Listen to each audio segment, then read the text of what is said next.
పరమధార్మికంగా ఈ సుబ్రహ్మణ్య భక్తి ఉంది చూశారు, పరమ చమత్కారమైంది అది. అది అలవాటు పడాలి. కానీ అసలు పార్వతీ పరమేశ్వరుల ఇద్దరి అనుగ్రహం కలిగిపోతుంది. ఎందుకంటే వాళ్ళిద్దరి సమాగమ స్వరూపమే ఆయన.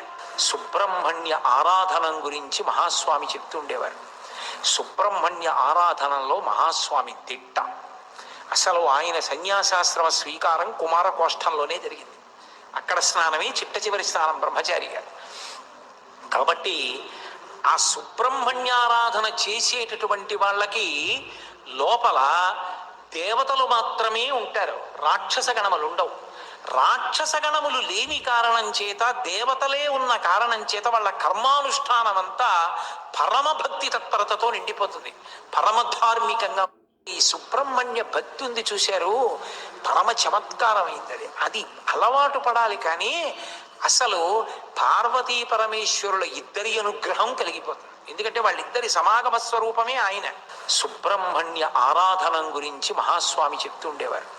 సుబ్రహ్మణ్య ఆరాధనలో మహాస్వామి దిట్ట. అసలు ఆయన సన్యాసాశ్రమ స్వీకారం కుమారకోష్టంలోనే జరిగింది. అక్కడ స్నానమే చిట్ట చివరి స్నానం బ్రహ్మచారి గారు.